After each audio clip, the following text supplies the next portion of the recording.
Here's Golf to Go with Frank LaRosa. Vince Mastracco is the original host of Golf Talk Radio in Northern California. His first show was on the air in 1994, and it ran almost 20 years.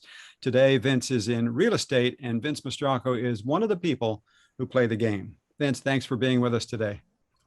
Thank you very much for inviting me to join, and it's a pleasure to once again talk on the radio. We've been friends for a long time. We sometimes get mistaken for each other because we're both kind of gray-haired men doing what we were doing, and so this will be fun today. So, well, I'm complimented, Frank. If somebody mistakes us, you were always one of the people I enjoyed the most at all the golf functions that we attended over the years, and our friendship is I treasure it. Well, it's interesting, and it goes both ways. But you in my mind, you just got to the heart of what golf is, because it's about relationships, and that's what we've developed over all these years, and it started over golf, and it continues in so many other ways. But I think playing golf gives you a clear indication of who the other person is right away. There's no doubt about that.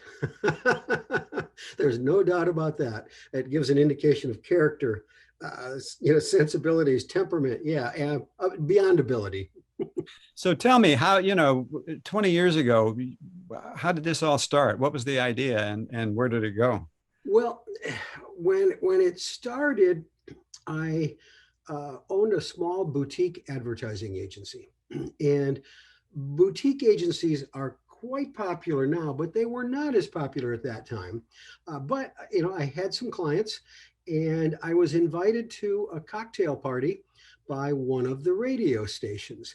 And one of my clients that I invited had a spouse that wanted her picture taken with Rush Limbaugh, and the client did not want to do it, so I said I would.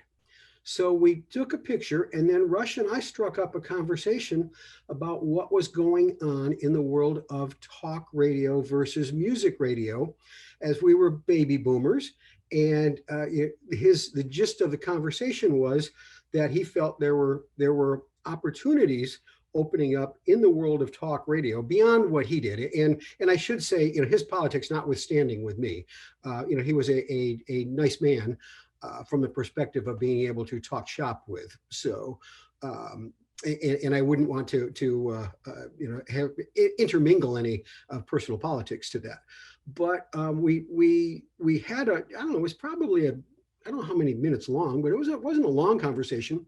But he just felt that there were opportunities in talk that were no longer really existent in music, and that there was not a lot of new music being introduced for people of our baby boomer age and spirit. Mm-hmm. And I looked into it a little deeper and found that there were radio stations all across the country converting to talk formats, various talk formats, from a hot talk format to a news talk format to sports talk formats, and the sports world was going. So my original theory was, since I owned an advertising agency and worked with advertisers, was that I was going to start 3 niche talk shows.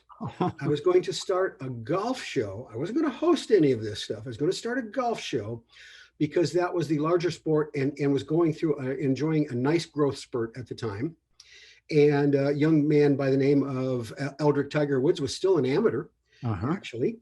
And so anyway, I was going to start that, and I was going to just sell the advertising inventory in it.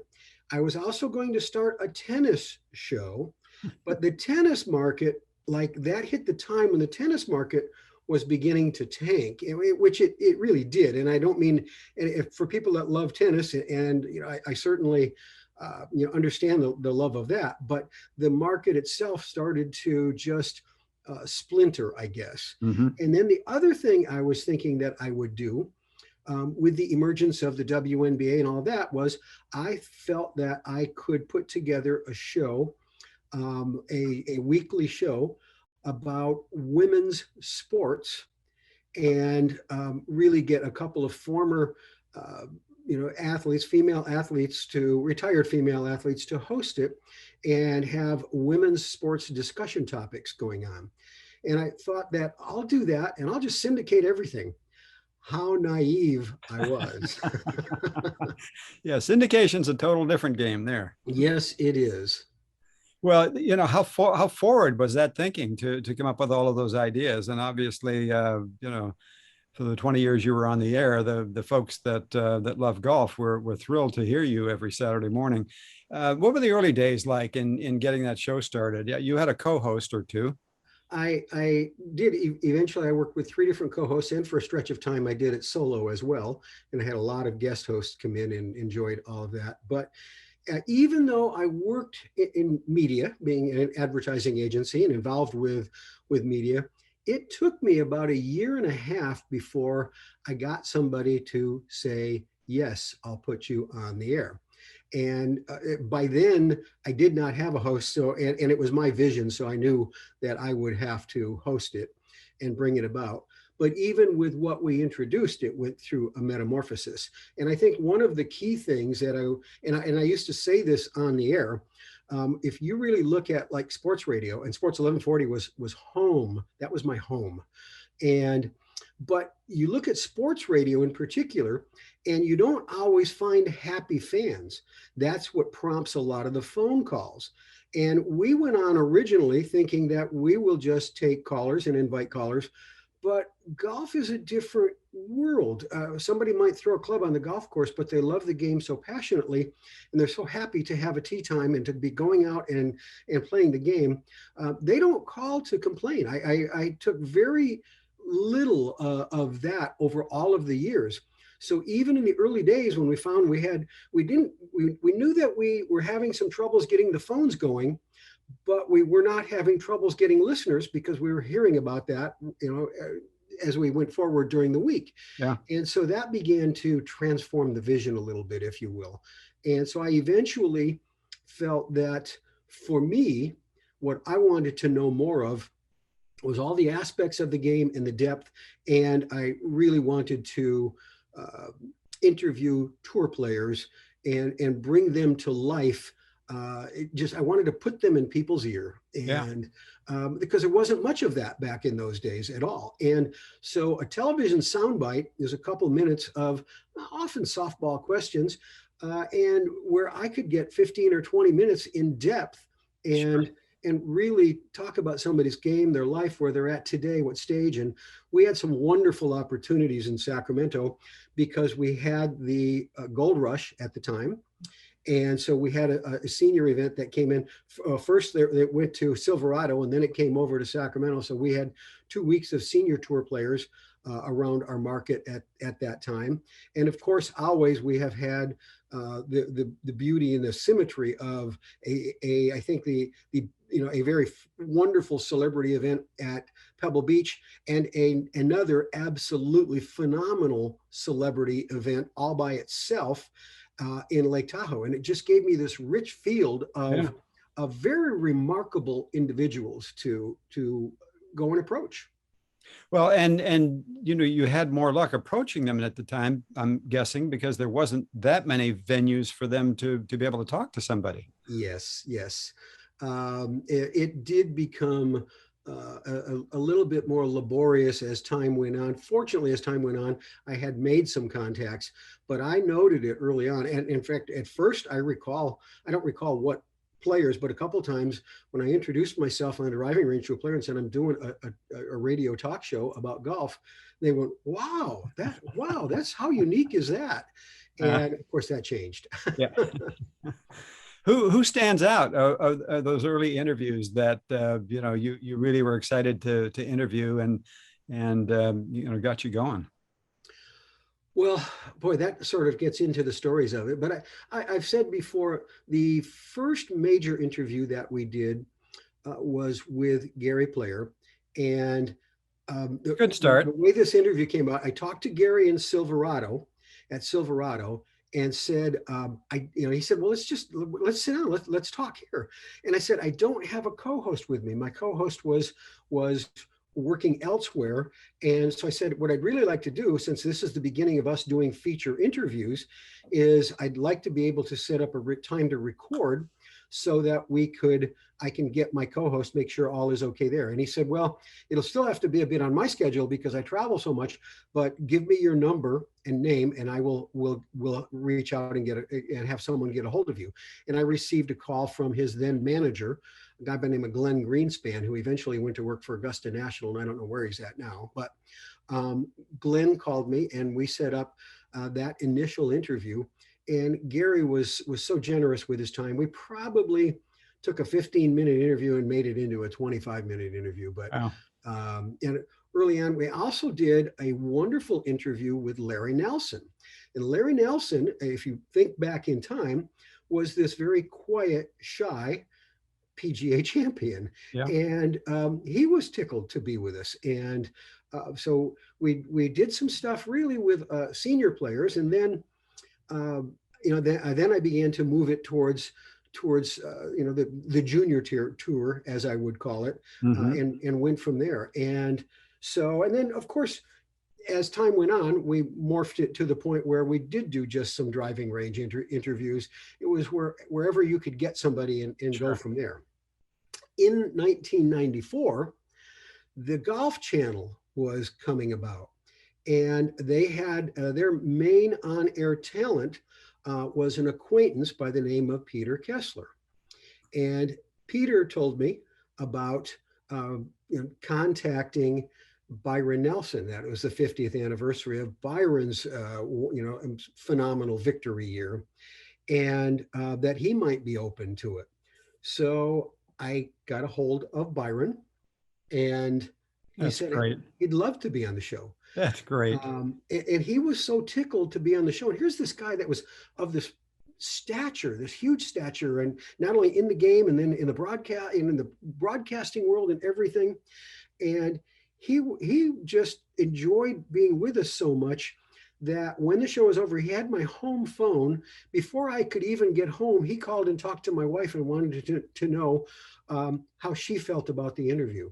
So it was just fun stuff like that. And they're priceless memories. They're priceless memories. Billy Casper is another guy that I really enjoyed talking to. And Billy was a really good chat. And one of the times we got talking about the British Open, and early in his career, he said, he felt that he probably should have he got a little self-effacing about it. He probably should have played more British Opens. He had such a big family, and it wasn't really easy to get there at the time. But he felt that he might have just really, had he played more often, done better because he was a good win player. So when you get guys to open up like that and just sort of take a little retrospective on their careers, it's pretty good stuff. And then, of course, I don't want to overlook the fact that we had an LPGA Tour event come into what was then the 12 Bridges Golf Club and bring in some wonderful players.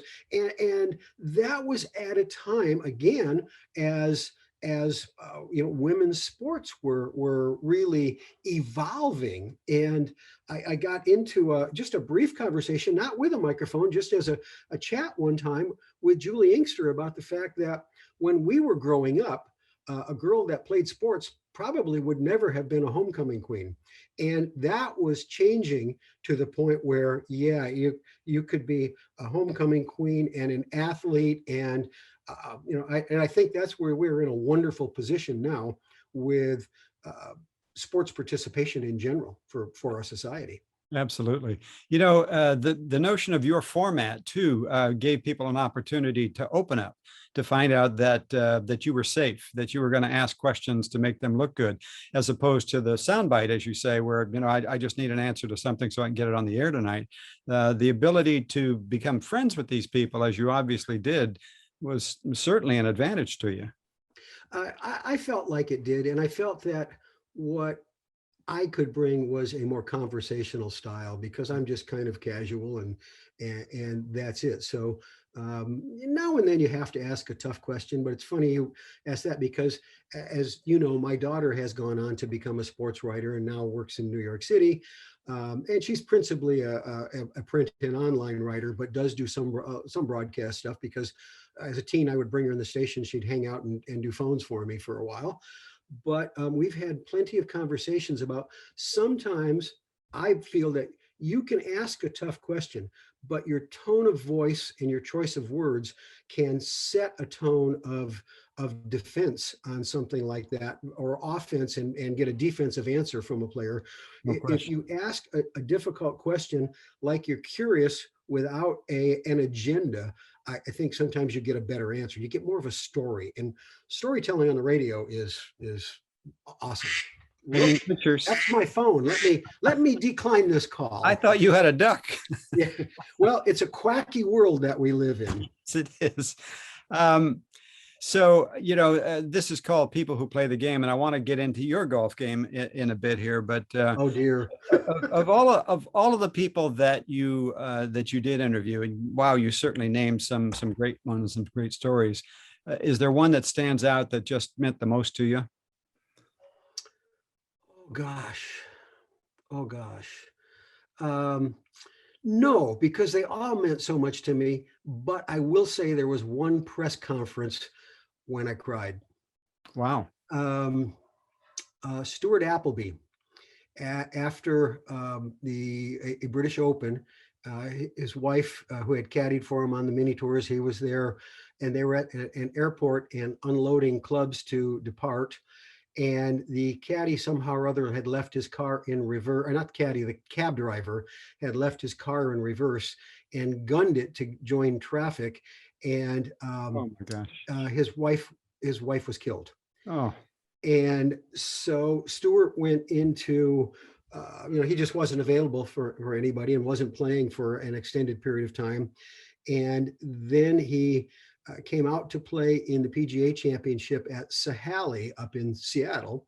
And I went up there because, of course, that's Fred Couples' home area as well. And Stewart then, I guess he had had a conversation with Davis Love, and because Davis had gone through the air crash of his father, and he took some advice from Davis and went to the tour and said, or went to the PGA officials and said he would like to do a press conference. And so he did a press conference, and we were just right there. You could feel the tears in all of our faces. And I made the mistake. There was a reporter sitting next to me that sniffled, and I leaned over and made a quick eye contact, and I lost it. And I'll never forget it. He sat up there and he answered questions about what his wife meant to him, and what it was like to have someone die in his arms, and how he would go on and rebuild his life. And I have such a huge respect for him. And eventually I did interview him, but never asked him. He got remarried, and I did not ask him at all about that. I just couldn't. And I still feel like today I'd cry too. yeah. So, Wow. After 20 years, you've run the full gamut of emotion, from Byron Nelson to Stuart Appleby. I mean, that's, yeah, it's got to be a whole lot of memories packed in that head of yours. And I wish that we could start picking them off year by year. But yeah, this is called People Who Play the Game, and I've seen you play the game. And tell me how you got where did it come from? Where did it start? Who put the club in your hands the first time? actually, my father took me to play for the very first time.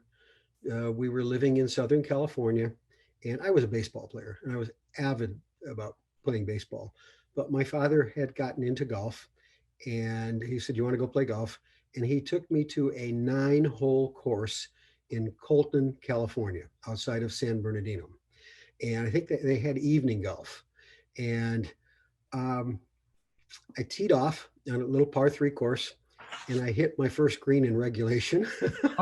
Wow. Without ever with a baseball swing. And he looked at me like, "Whoa, holy cow." But that was the end of it. That was the peak of my game. So I then just played casually a few rounds a year through college and into adulthood. And as I became a husband and a father, golf became something more that I wanted to play a little bit. And I was still just playing casually until I did the show. I mean, I knew that I wanted to play more, but then it just began to take off. And at one time, we have a mutual friend named Stan Atkinson. At one time at a charity event, Stan introduced me to somebody as saying, "Here's the guy that plays more free golf in Sacramento than anybody else." And at the time I was. Well, that's not a bad title from Stan. No, not at all. I think that was a sign of respect too.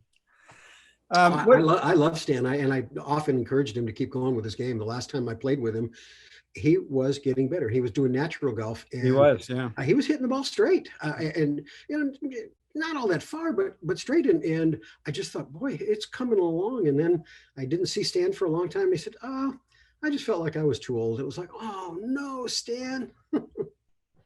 Yeah, that's part of the problem, I suppose, if you could call it such with golf, that it takes a commitment. We know it takes 4 or 5 hours plus getting ready and getting to the golf course. And but I tell you, as we've said earlier today, that's time that you spend with friends. It's just incredible. For anybody that hasn't had the opportunity and wonders why we chase that little white ball up and down the fairway, hopefully in the fairway. It's really about the conversation that goes on and the relationships that are built. Yeah.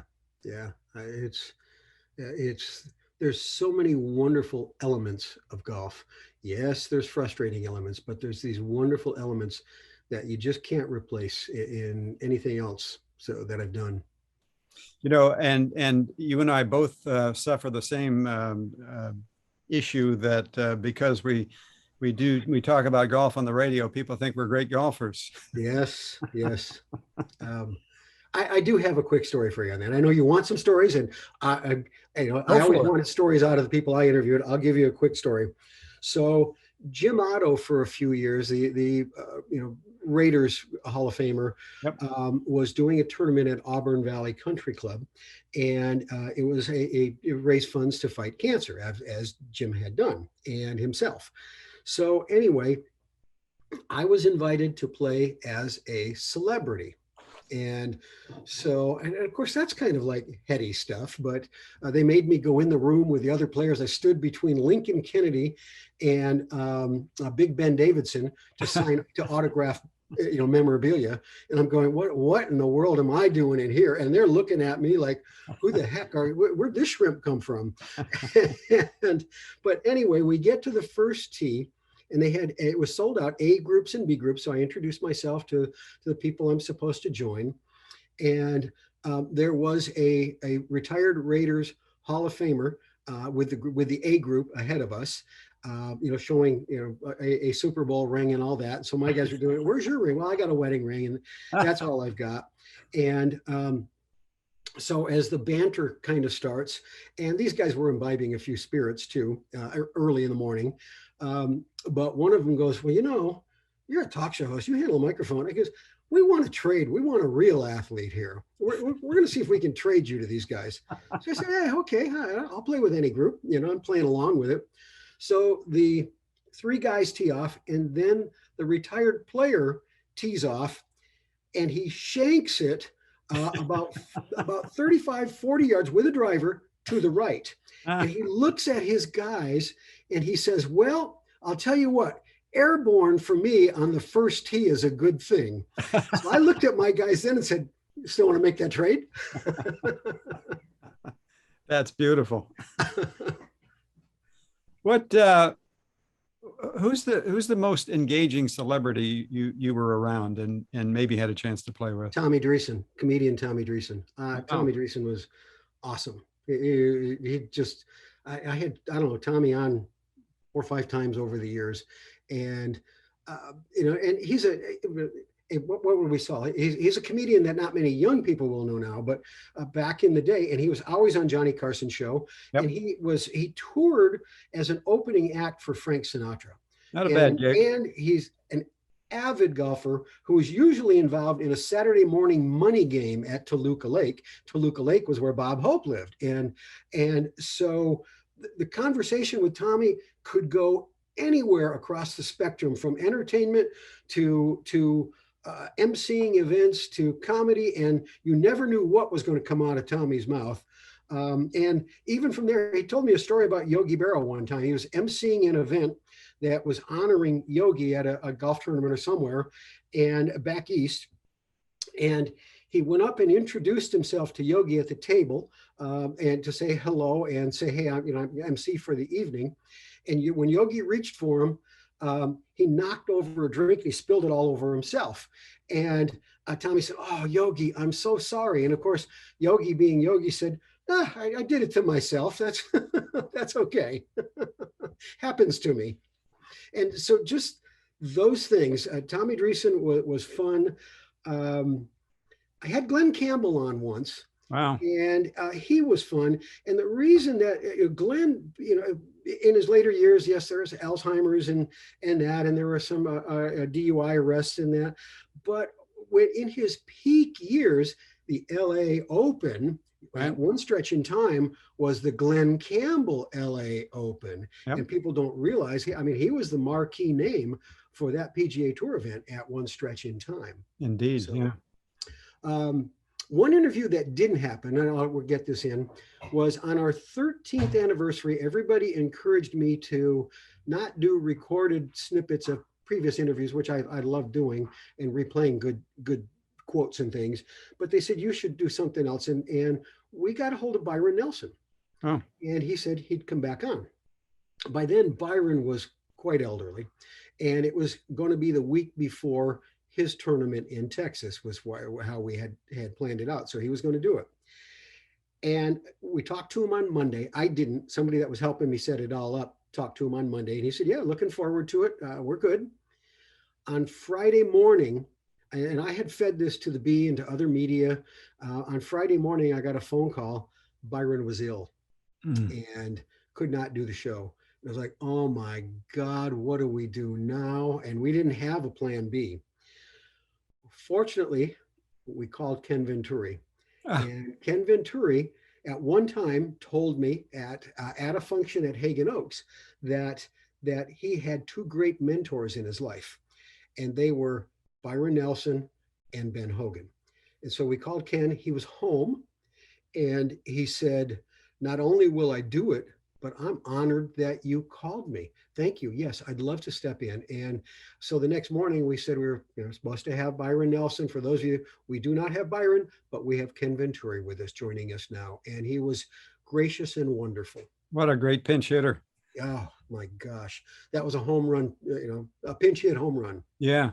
That brings back memories to me of Ken Venturi as well. But that what a gift that has been for both of us to meet and to talk and to become friends with some of these people. Yes. I mean, it's remarkable that, if you think about, us two guys from Little River City here that have become friends with some of the greatest names in golf. That's pretty cool. Yeah. Yes. It was a part of my life that I just treasure immensely. What's the most rewarding compliment you ever got? Well, it wasn't about my game, I'll tell you that. We've established that. Yeah, I think the rewarding compliments were, because my kids were preteen to teen and into high school through those years, and when I came home with a couple of awards, and of course, the Northern California section of the PGA gave me the Sports Media Person of the Year at one time, and I truly appreciate that. That was I still have these hanging up in my office here. You just can't see them; they're on a different wall. But that, and then when the International Network of Golf began to do their Golf Media Awards, and two different times I was selected as the top golf radio station in the country, or not radio station, top golf radio show in the country. And I felt like this is what I was meant to be and what I was meant to do, and then I bring it forward. And there's a couple of other awards as well. Twice I was also runner up with ING, so they liked me and I liked them, I guess. But that's really the stuff that just you internalize that, and you've garnered some awards and recognition now too, and those are things I can only tell people sometimes. There's times in your life when awards are way better than rewards. It just works that way. Yeah. Your stories have been great, and you've touched on things that I didn't know, and we've been friends for a long time. As you look back at those 20 years on the air, though, what when you walk away as you did, and now all these years later, what sense fills you in thinking about all of that? Ooh, that's a question I haven't wrestled with really per se, or at least not in time. When I first walked away, and that was during the recession, and advertising and sponsors were going away and all of that. So it wasn't a truly voluntary walk away. And previous to that, I had been through cancer and been through chemotherapy. And I think I only missed one show during that entire stretch of time. But I did miss a lot of other things. There just wasn't a lot of stuff I could do. So that began to change my perspectives a little bit in terms of how important is everything from maybe being a type A to a type A minus.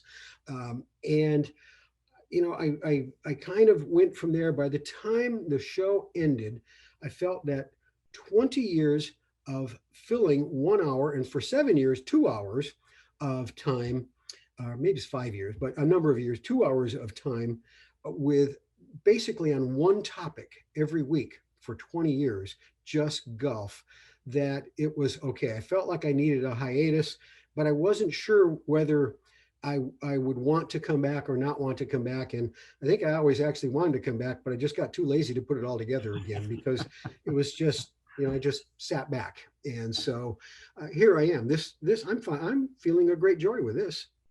Well, and again, as I mentioned earlier, you're with Lion Real Estate now, and have been for a number of years, and having a very successful career there. You have 2 grown children that are both successful as well, and your wife Patty is remarkable in the food business in terms of being on air and preparing food for photos and all that stuff. So your life seems pretty complete. Life is pretty full. I am now feeling that I need to even cut back. My movement to real estate, one, I always had an interest in. Two, as I mentioned, I had a boutique advertising agency, but the grayer your hair gets in the world of advertising and marketing, and at the time when it was moving rapidly into the digital world, I felt like it was time to transition into something else. And as time went on, I felt real estate would be a retirement job or retirement career for me. Mm-hmm. And then it began to accelerate, and I guess it helped me get over missing being on the radio. And I think that it actually did contribute to me, from that aspect. But as I look at it now, it's like, I need to be playing more golf, and I intend to do that. Isn't that remarkable though? I mean, we both had these careers in golf, and we play probably at this point less golf than we did before, certainly, but less golf than most people would think, because there isn't as much time to play as we'd like. And we keep talking about getting together on the course, and I think we just have to make a date. I am really going to begin to just slow down the other aspects of my life to, work life, to begin to, my play life is going to increase while my work life decreases. That's with full intention. You've kind of tied a bow here and wrapped this. And so with a little hesitation, I ask one more question because there may be something that you were thinking about that you wanted to talk about that I may not have asked. So is that in your head somewhere? I'll give you one quick other little snippet of a story. Good. And so we were down, my second co-host, Bruce Kaiser, was with me. We both flew down to what was then the Nissan Open in LA. And Bruce had worked in Texas and had known Fred Couples a little bit. So we went up on the range and to talk to Fred and see if he would spend some time with us, because again, I wanted 15 minutes to get from one commercial break to another commercial break. Right. And in those days, that was, everybody, I think Sports Illustrated had run a magazine piece, or maybe it was Golf Magazine. Somebody, a major magazine ran a piece on everybody wants to be Freddie, the ephemeral, Fred Couples with a languid, beautiful swing and just, gliding through life, and everybody wants to be Freddie. And so he was quite in demand. He was very generous with his time to us. And his back problems were known at the time, but I don't know that anybody really knew the extent of them totally. And he never would give you a complete answer to that.